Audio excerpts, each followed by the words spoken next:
iṣẹ́ ìfẹ́rẹ́ gbà mí. Ọ̀gbẹ̀rẹ̀gbẹ̀ ọkàn mi. Olúwa má gbàgbé mi o.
God bless you, man. Good evening, man. Mommy Alajoke, Miss Shaki, thank you.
You are welcome.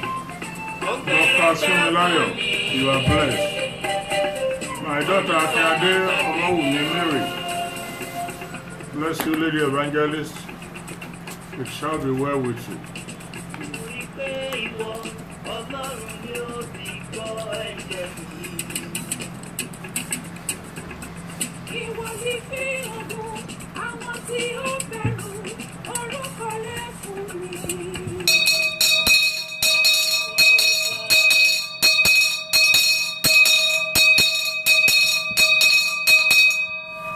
Praise the Lord. Hallelujah. Praise the Lord. Hallelujah. Shout hallelujah. Hallelujah. Amen. Amen. Amen. Amen. Ẹ jẹ́ ká bẹ̀rẹ̀ àdúrà tí àṣálẹ́ yìí nígbà tí a kọrin láti inú ìwé orin Christ Apostolic Church, orin ọ̀tàlélẹ́ẹ̀ẹ́dẹ́gbẹ̀rin ó lé mẹ́fà, hymn number 766. Hymn number 766. Pẹ̀lú ìpinnu ọkàn, ẹ fi ara mọ́ Olúwa. Bàtí ó bá lọ sílẹ̀ sí mi ọ̀run, súnmọ́ Jésù títí dópin, torí òun ni olùtọ́ tó mọ̀nà jù súnmọ́ Jésù títí dópin faramọ́ Jésù súnmọ́ Jésù títí dópin lọ́sàn-án tàbí lóru má ṣe yà kúrò súnmọ́ Jésù títí dópin la la la la la la la la la la la. La la la la la la la la la la la la la la la la la la wà tí o bá lọ sílẹ̀ sí mi ọ̀run. Àti ó bá lọ sílẹ̀ sí mi ọ̀run. Mọ Jésù títí dópin. Mọ Jésù títí dópin. Torí ó ní ọdún tó mọ́nà jù. Súnmọ́ Jésù títí dópin. Faramọ́ Jésù. Faramọ́ Jésù. Faramọ́ Jésù. Ó súnmọ́ Jésù títí dópin. Àlọ́sàn tàbí lóru má ṣe yà kúrò. Ó súnmọ́ Jésù títí dópin. Má ṣe ronú wàhálà àti ìpọ́njú. Má ṣe ronú wàhálà àti ìpọ́njú. Súnmọ́ Jésù títí dópin. Súnmọ́ Jésù títí dópin. Ó dára láti rí ojú rere rẹ̀. Ó dára láti rí ojú rere rẹ̀. Súnmọ́ Jésù títí dópin. Súnmọ́ Jésù títí dópin. Faramọ́ Jésù. Faramọ́ Jésù. Faramọ́ Jésù. Súnmọ́ Jésù títí dópin. Lọ́sàn tàbí lóru má ṣe yà kúrò. Ó súnmọ́ Jésù títí dópin. Yorùbá lè bọ́ lọ́wọ́ ọ̀pá ìṣù. Yorùbá lè bọ́ lọ́wọ́ ọ̀pá ìṣù. Súnmọ́ Jésù títí dópin. Súnmọ́ Jésù títí dópin. Bí àpáta ìgbàgbọ́ fún ìṣẹ́gun. Bí àpáta ìgbàgbọ́ fún ìṣẹ́gun. Súnmọ́ Jésù títí dópin. Súnmọ́ Jésù títí dópin. Faramọ́ Jésù. Faramọ́ Jésù. Faramọ́ Jésù. Súnmọ́ Jésù títí dópin. Lọ́sàn tàbí lóru má ṣe yà kúrò. Súnmọ́ Jésù títí dópin. Àwa yóò délé wa ọ̀run nígbò ṣe. Àwa yóò délé wa ọ̀run nígbò ṣe. Súnmọ́ Jésù títí dópin. Súnmọ́ Jésù títí dópin. Níbi tí a kì í wí pé ó dìgbò ṣe. Níbi tí a kì í wí pé ó dìgbò ṣe. Súnmọ́ Jésù títí dópin. Súnmọ́ Jésù títí dópin. Faramọ́ Jésù. Faramọ́ Jésù. Ọ̀rẹ́ faramọ́ Jésù. Súnmọ́ Jésù títí dópin. Lọ́sàn tàbí lóru má ṣe yà kúrò.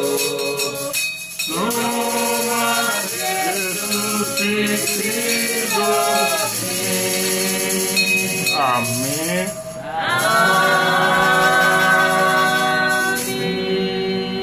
Ẹ jẹ́ kí a dúpẹ́ ní ọwọ́ Jésù Olúwa, ẹni tó jẹ́ kí a ní àǹfààní láti wà láyé wà láàyè láti rí ọjọ́ ìní. Ó yá àdúrà ọpẹ́.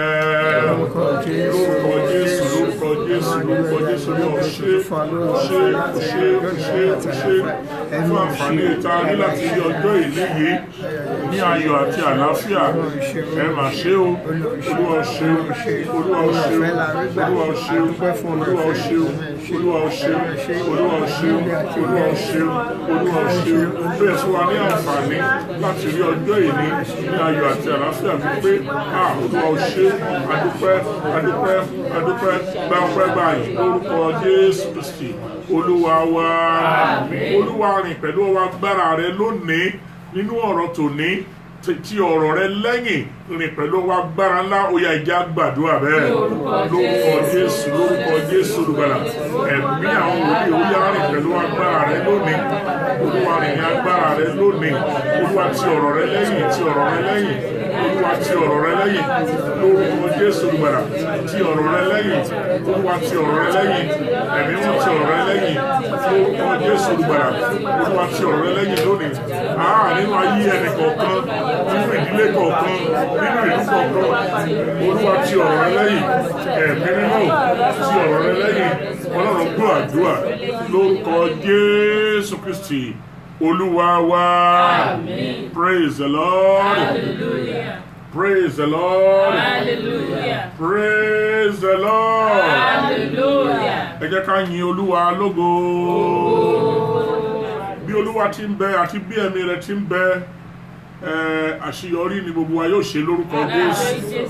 Gbogbo ẹ̀yin tó ti wà lórí ètò yìí, ẹ̀yin tẹ́ wà níbẹ̀ ní àná, ẹ̀yin tẹ́ wà níbẹ̀ lánàá, àti ẹ̀yin tí ẹ ti darapọ̀ lónìí, à ń kí yín pé ẹ káàbọ̀ Adétóhùn Adéyẹmí George, à ń kí yín lórúkọ Olúwa Chris Sam Olú Ọláwùmí, you are welcome. Akínyadé Ọmọwùmí, you are also welcome. Dorcas Fúnmiláyọ̀, you are welcome in Jesus' name. Gbogbo ẹ̀yin èèyàn wa, a kí yín ní orúkọ Jésù Kristi. The only thing you need to do now is to start, to share it. Rípò fi hàn àwọn èèyàn. Ó kéré tán èèyàn mẹ́wàá. Ó kéré tán share pẹ̀lú èèyàn mẹ́wàá. By doing that, you are also preaching. You are proclaiming the gospel of our Lord Jesus Christ. Pastor Samuel Arowosegbe, God bless you. Amen. My daughter Oluwakemi Sola Aya Temenu, God bless you in the name of Jesus. Amen. Yes, my dear brother Atulese Ariyo from Ikorodu, Lagos. God bless you. You are welcome in the name of Jesus. Amen. Yes, à ń tẹ̀síwájú nínú ìdánilẹ́kọ̀ọ́ wa ti àná. À ń tẹ̀síwájú nínú rẹ̀. Praise the Lord. Hallelujah. Amen. Amen. Amen. Amen.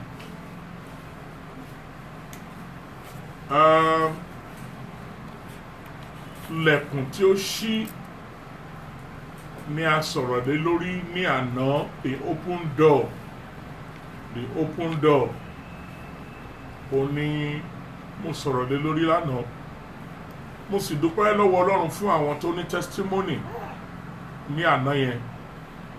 Àwọn tó ní ẹ̀rí tí wọ́n pè mí àti ìránṣẹ́ Ọlọ́run àtàwọn tó jẹ́ ọmọ ìjọ pé àwọn dúpẹ́ fún ohun tó Ọlọ́run ṣe nínú ayé wọn ní àná nítorí pé ohun táwọn ń là kọjá ó ní ọ̀rọ̀ Ọlọ́run yìí ló ṣiṣẹ́ lé lórí. My brother, you are welcome in the name of Jesus Christ. Amen. Yes, Elder Mayowa Ayilaran, God bless you, sir. You are welcome in the name of Jesus. Amen. Taiwo Orogun, you are also welcome in Jesus' name. Amen. Bí ẹ ti ń darapọ̀ yìí, ẹ máa rí ọwọ́ Ọlọ́run fún ìyanu. Amen. Lẹ̀kùn àánú ńlá máa ṣí fún ẹnì kọ̀ọ̀kan yín. Open doors. Open doors. Lẹ̀kùn tó ṣí. Òun ni ohun tá a ṣe lórí lánàá, òun náà látẹ̀síwájú nínú rẹ̀ lónìí. Revelation chapter number 3 verse 8. Ibẹ̀ ni a ti sọ̀rọ̀ Ọlọ́run ní àná. Ibẹ̀ náà la tún ti ń padà sí láti bẹ̀rẹ̀ lónìí. Revelation chapter number 3 verse 8. Ìwé ìfihàn orí ìkẹta ẹsẹ̀ ìkẹjọ. Yes. Èmi mọ iṣẹ́ rẹ. I know thy works. Kíyèsí. Behold. Mo gbé ilẹ̀kùn tí ó ṣí kalẹ̀ síwájú rẹ. I have set before thee an open door. Tí kò sì sí ẹni tí ó lè tì í. And no man can shut it. Pé o ní agbára díẹ̀. For thou hast a little strength. O sì pa ọ̀rọ̀ mi mọ́. And hast kept my word. Ìwọ kò sì sẹ́ orúkọ mi. And hast not denied my name. I have set before thee an open door. I have set before thee an open door. No devil can shut it. No man can shut it. No king can shut it. No superior officer can shut it. No witch or wizard can shut it. The open door has been opened before you. Mo jẹ́ kó yé yín lánàá pé kì í ṣe pọ́lọ́run sọ pé mo fẹ́ ṣílẹ̀kùn kan níwájú rẹ. The door has been opened already. The door is opened before you. Kì í dẹ̀ ṣe ènìyàn ló ṣí o. Tí ènìyàn bá ṣí, ó lè lọ padà tì. Ṣùgbọ́n Ọlọ́run ọ̀gá ògo fúnra ara rẹ̀, òun ló ṣílẹ̀kùn yẹn síwájú rẹ̀. Pàápàá fún oṣù July yìí, mo ti jẹ́ kó yé yín lánàá pé oṣù testimony òun ló máa jẹ́ lórúkọ Jésù. Amen. Shout hallelujah. Hallelujah. If there is any child of God or children of God looking at me right now, your future is bright. You have a very, very, very, very bright future. And nobody can stop you except you yourself. Except yourself. No one. Not even your mother. Not your father. Not any of your friends. Not your wife, not your husband. Even not any prophet nor herbalist. The door has been opened before you by God himself. Praise the Lord. Hallelujah. I mentioned it yesterday. 1 Corinthians chapter 16 verse 9. 1 Corinthians chapter 16 verse 9. Ìwé Kọ́ríńtì kìíní orí kẹrìndínlógún ẹsẹ̀ kẹsàn-án kí ló wí náà? Nítorí pé ilẹ̀kùn ńlá àti àìtàsé ṣí sílẹ̀ fún mi. Hey, for a great door and effectual is open unto me. Ọ̀pọ̀lọpọ̀ sì ni àwọn ọ̀tá tí ń bẹ. And there are many adversaries. Ẹ ń gbọ́ bẹ́ẹ̀ yẹn. For a great door and effectual is open unto me. And there are many adversaries. Ọ̀pọ̀lọpọ̀ lẹ̀kùn. Irú lẹ̀kùn wo? Praise the Lord. Hallelujah. Lẹ̀kùn àìtàsé. Lẹ̀kùn àìtàsé. Lẹ̀kùn ìgbéga. Lẹ̀kùn ojúrere. Lẹ̀kùn ìrànlọ́wọ́. Ó ṣí sílẹ̀ níwájú ẹnìkọ̀ọ̀kan wa. Ó ní lóòótọ́ àwọn ọ̀tá wa pọ̀ o. O gbúdọ̀ mọ̀ yẹn àwọn ọ̀tá pọ̀ gan. Gẹ́gẹ́ mo ṣe sọ ní àná. Mo sọ fún yín ní àná pé o tó bá fẹ́ ṣílẹ̀kùn wàá múra dáadáa torí ọ̀tá máa ń dìde. I said it yesterday that you must contend for it by faith. You must fight for it by faith. Èèyàn kì í fojú bọ̀rọ̀ gbọmọ lọ́wọ́ èkùrọ́. I explained to you yesterday. Ọlọ́run ní àwọn lẹ̀kùn onírúurú ní July yìí ni o. Ó ti bẹ̀rẹ̀ nínú ayé àwọn kan ní àná nígbà tí mo bẹ̀rẹ̀ sí sọ̀rọ̀ yẹn.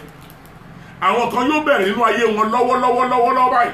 Amen. Lẹ̀kùn àìtàsé kì í ṣe pé ire tí wọ́n ń gbé bọ̀ tó by mistake pé wọ́n gbé fẹ́lòmíì rárá kì í ṣe irú ire yẹn lásán yìí. Lẹ̀kùn ẹ kò ní duplicate kò ní fake original from God for you. Wọ́n ti fi orúkọ rẹ sí orí rẹ̀ láti ọ̀run wá. Áńgẹ́lì kì í sì ṣìnà. Abẹ́ ti kàrí bíbélì pé áńgẹ́lì sì wá ẹnìkan délé kò sì bá ó sì lọ gbé ire rẹ̀ fẹ́lòmíì. Tàbí kó débẹ̀ kò dá nọ́mbà ilé rẹ̀ mọ̀. No! Nígbà tó fẹ́ pa odidi yìí tó fẹ́ pa àwọn àkọ́bí gan ní Egypt kò ṣe mistake wọ ilé àwọn Israeli tí ẹ̀jẹ̀ ń bẹ níbẹ̀. Ó mọ ibi tí ó yà sí. Bẹ́ẹ̀ náà ni àwa náà lónìí lẹ̀kùn àìtàsé ṣí sílẹ̀ fún ẹnìkọ̀ọ̀kan wa tó bá lè ṣe àmì lórúkọ Jésù. Amen. Tààrà ní July yìí just write it down. Mo sọ fún yín ní lánàá. It's going to be testimony galore. Amen. Every day per miracle. Amen. Every day per testimony. Amen. Every day by praises. Amen. Wá kọ́ máa rejoice in every second, every minute in the month of July. Amen. Nobody can stop it. Amen. Torọ́ Ọlọ́run ló ṣètò yẹn, òun ló pinnu yẹn, òun ló gbé nǹkan yẹn kalẹ̀. Àwọn tó ti wọ́ ọmọ fún ọ̀pọ̀lọpọ̀ ọdún, oṣù July yìí náà máa rí ọmọ. Amen. Gbogbo èyí tóyún máa ń bàjẹ́ lára yín tó ń joyún mímu, oyún July kò ṣeé jò mu. Torí pé Olúwa ló ní, òun ló fi síbẹ̀, lẹ̀kùn àìtàsé yẹn òun ló ṣí kalẹ̀ fún ọ. Praise the Lord. Hallelujah. Gbogbo àwọn tí gbèsè tó ti há ní ọrùn báyìí tí gbèsè ti há lọ́rùn. Ọlọ́run ló fẹ́ bọ́ aṣọ gbèsè yẹn kúrò ní ọrùn wọn. In the name of Jesus. Amen. 2 Corinthians chapter 2. 2 Corinthians chapter 2 verse 12. Kọ́ríńtì kejì orí kejì ẹsẹ̀ ìkejìlá kí ló sọ náà. ṣùgbọ́n nígbà tí mo dé Troa láti wàásù ìrere Kristi tí ilẹ̀kùn sì ṣí sílẹ̀ fún mi láti ọ̀dọ̀ Olúwa wá. ẹgbọ́n o yes. èmi kò ní àlàáfíà ní ọkàn mi nítorí tí èmi kò rí Títù arákùnrin mi. Títù arákùnrin mi. náà ó níbi tá a fẹ́ fi gbàdúrà báyìí kí tó tẹ̀síwájú ẹ̀rẹ́ ká ṣe bá ti ṣe lánàá bá ṣe rìn lánàá yẹn gan náà ká tún rìn bẹ́ẹ̀ lónìí máa padà síbi tí mo ti sọ̀rọ̀ lẹ́ẹ̀kan. For a great door and effectual is open unto me and there are many adversaries. Gbogbo ọ̀tá tó dìde láti pàdé lẹ̀kùn mi nínú oṣù July yìí ẹ̀gbiná kí ni mo ní kó ṣe. Kọ́gbiná. Bẹ́ẹ̀ ni sà kọ́gbiná. Let them catch fire. Every enemy to my open door kọ́gbiná dànù wà ní kọ́ lànà bó bá ṣe lè sọ ni kí iná jó wọn kó máa jóná láti ara aṣọ wọn kó máa jóná láti àtẹ́lẹsẹ̀ wọn gbogbo àwọn ọ̀tá àlẹ̀kùn tó ṣí fún mi fún oṣù July yìí ẹ̀gbiná lórúkọ Jésù ó yá ẹ bẹ̀rẹ̀ sí gbàdúrà mi. Lórúkọ Jésù. Ẹ̀mí mímọ́ mo wí gbogbo ẹ̀yin ọ̀tá àlẹ̀kùn tó ṣí fún mi ó yẹ ẹ̀gbiná ẹ̀gbiná ẹ̀gbiná ẹ̀gbiná ẹ̀gbiná every enemy to my open door every adversary to my open door catch fire in the name of Jesus catch fire in the name of Jesus catch fire in the name of Jesus ẹ̀gbiná ẹ̀gbiná ẹ̀gbiná ẹ̀gbiná ẹ̀gbiná ẹ̀gbiná ẹ̀gbiná ẹ̀gbiná ọ̀tá àlẹ̀kùn mi ẹ̀gbiná dà lórúkọ Jésù ẹ̀gbiná dà dùà lórúkọ Jésù Kristi Olúwa wa ẹ ṣe àmì dáadáa ẹ ṣe àmì yẹn dáadáa amen amen. Furthermore, when I came to Troas to preach Christ's gospel and a door was opened unto me of the Lord Olúwa ṣílẹ̀kùn rẹ̀ fún mi ọ̀run mi dìde kó ṣílẹ̀kùn ó yá ẹ bẹ̀rẹ̀ sí gbàdúrà bẹ́ẹ̀. Ṣílẹ̀kùn rẹ̀ ibikíbi tí mo bá wọ̀ ibikíbi tí mo bá wọ̀ Olúwa ṣílẹ̀kùn fún mi Olúwa ṣílẹ̀kùn fún mi Olúwa ṣílẹ̀kùn fún mi Olúwa ṣílẹ̀kùn fún mi Olúwa ṣílẹ̀kùn fún mi dúà lórúkọ Jésù Olúwa wa. Praise the Lord. Amen. Ẹ má gbàgbé nínú àwọn ohun tí mo sọ ní weekend ọba pàṣẹ pé kẹ́nikẹ́ni má yọjú sí òun ò fẹ́ rẹ́nikẹ́ni ẹni tó ò bá ti ránṣẹ́ pé òun ò fẹ́ rí ṣùgbọ́n lẹ́yìn ìgbà tí Esther declare fasting and prayer tó ní kí gbogbo ènìyàn gbogbo Júù tó wà ní Ṣúṣánì ó yẹ kórajọ ẹ bẹ̀rẹ̀ sí gbàdúrà ẹ bẹ̀rẹ̀ sí kígbe pé Ọlọ́run nígbà tí ohun tí ènìyàn rò pé kò possible yẹn July yìí ló máa possible.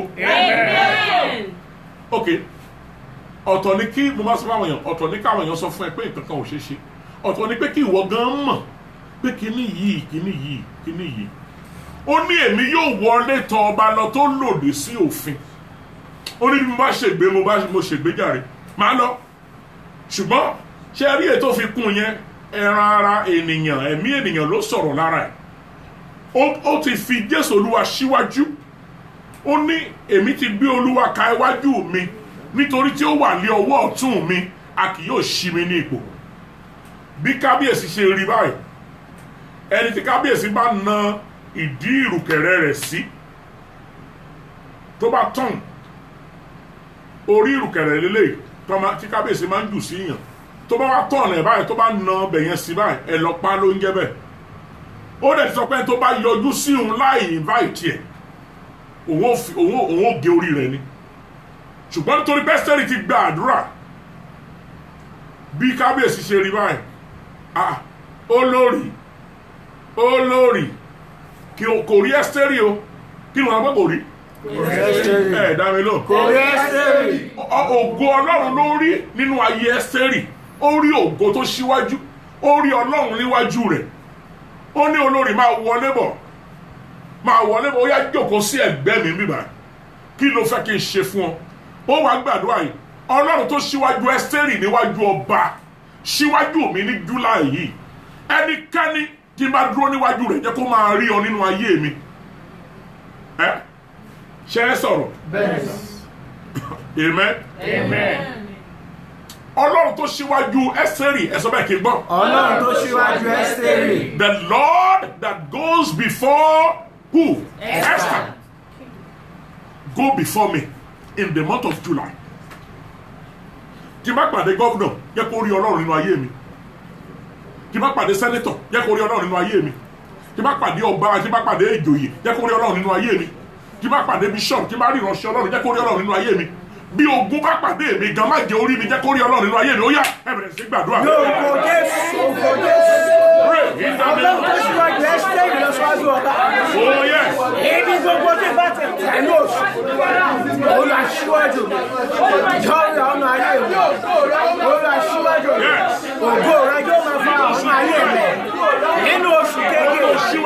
Èmi gbogbo tí bá ti tẹ̀lé. Olùwàṣíwájú mi.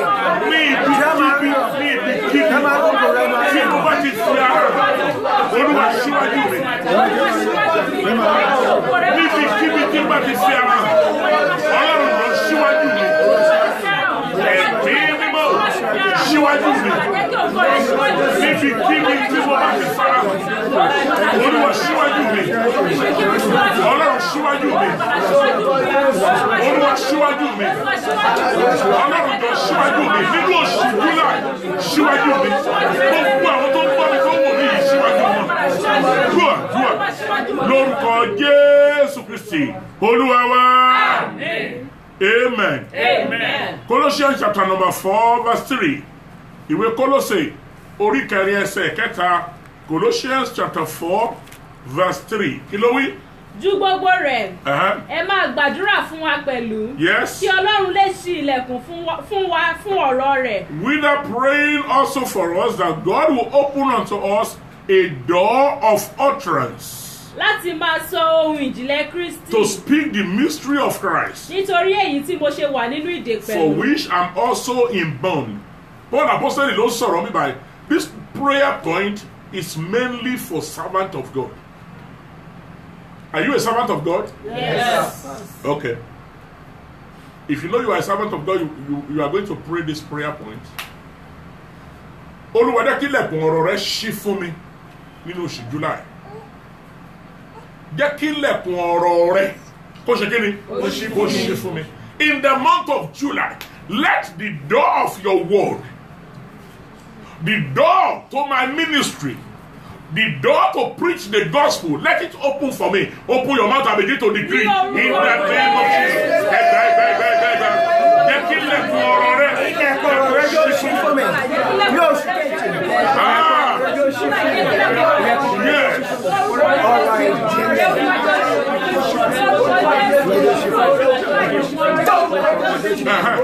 Ọ̀rọ̀ Jẹ́ kí ilẹ̀kùn ọ̀rọ̀ rẹ kó ṣí fún mi. Jẹ́ kí ilẹ̀kùn ọ̀rọ̀ rẹ kó ṣí. Lẹ̀kùn wàásù rere, lẹ̀kùn ìsọjí, lẹ̀kùn ọ̀rọ̀ rẹ, Olúwa jẹ́ ó ṣí fún mi. Ọlọ́run jẹ́ ó ṣí. Jẹ́ kí ilẹ̀kùn rẹ ṣí fún mi. Jẹ́ kí ilẹ̀kùn rẹ ó ṣí fún mi. Ọlọ́run jàre, jẹ́ kí ilẹ̀kùn rẹ ó ṣí fún mi. Yes. Yes. In Jesus' name we pray. Amen. Amen. Amen. Amen. Amen. Revelation chapter 3, verse 7 and verse 8. Revelation chapter number 3, verse 7 and verse 8. Yes. Àti sí áńgẹ́lì ìjọ ní Philadelphia kọ̀wé. Nǹkan wọ̀nyí ni ẹni tí ó jẹ́ mímọ́ náà wí. Yes. Ẹni tí í ṣe olóòótọ́.